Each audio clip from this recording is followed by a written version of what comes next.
നമസ്കാരം. വർഷത്തിൽ ഉടനീളം കറുത്ത വാവ് ഉണ്ടെങ്കിലും കർക്കിടക മാസത്തിലെ കറുത്ത വാവ്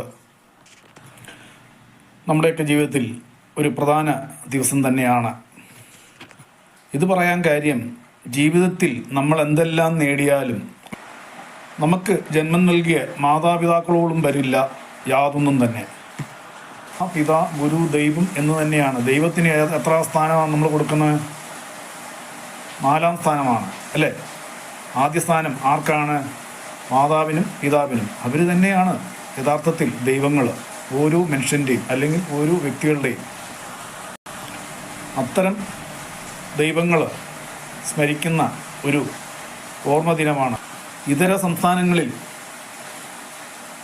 കർക്കിടക വാവിനോടൊപ്പം തന്നെ മറ്റുള്ള മാസങ്ങളിൽ വരുന്ന വാവ് ദിനത്തെയും കൂടി അവർ പ്രാധാന്യം കൽപ്പിക്കുന്നുണ്ട്. എന്നാൽ കർക്കിടക വാവിന് നമ്മൾ പ്രാധാന്യം കൊടുക്കുന്നിടത്തോളം അവർ കൊടുക്കുന്നില്ല. പ്രത്യേകിച്ചും കേരളക്കര കൊടുക്കുന്ന അത്രത്തോളം പ്രാധാന്യം കൊടുക്കുന്നില്ല. പ്രാധാന്യം തന്നെയാണ്, ഇമ്പോർട്ടൻ്റ് തന്നെയാണ്. പക്ഷെ നമ്മൾ അത് എന്താ പറയുക, അത് ആ ഒരു ദിവസം നമ്മൾ അവർക്ക് വേണ്ടി തന്നെ മാറ്റി വെച്ചിരിക്കുകയാണ്. അതിനകത്ത് നമുക്ക് വേറെ പരിപാടികളൊന്നുമില്ല. അവരുടെ കാര്യം കഴിഞ്ഞിട്ടുള്ള പരിപാടികളേ ഉള്ളൂ കർക്കിടക വാവ് ദിനത്തിൽ നമുക്കുള്ള പരിപാടികൾ. അത് കഴിഞ്ഞ് നമ്മുടെ മാതാപിതാക്കളെ ഓർത്തിട്ട് അല്ലെങ്കിൽ അവർക്ക് ചെയ്യേണ്ട കർത്തവ്യങ്ങൾ ചെയ്തിട്ട് ഉള്ള ബലിതർപ്പണം എല്ലാം കഴിഞ്ഞുള്ള കാര്യങ്ങൾ മാത്രമേ ഉള്ളൂ നമ്മൾ മുൻതൂക്കം കൊടുക്കാറുള്ളൂ.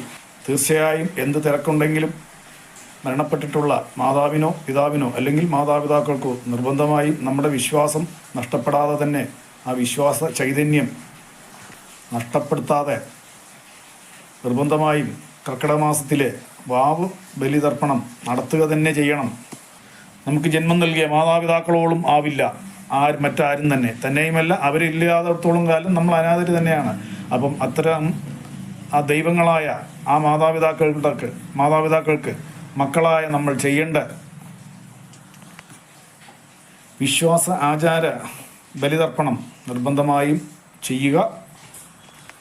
മക്കളായ നമ്മൾ മാതാപിതാക്കൾക്ക് കൊടുക്കുന്ന തർപ്പണത്തിലൂടെ മാതാപിതാക്കളുടെ ആത്മാവിന് ശാന്തിയും സമാധാനം ഉണ്ടാവട്ടെ എന്ന് പ്രാർത്ഥിച്ചുകൊണ്ട് ഈ വീഡിയോ വൈൻഡപ്പ് ചെയ്യുന്നു.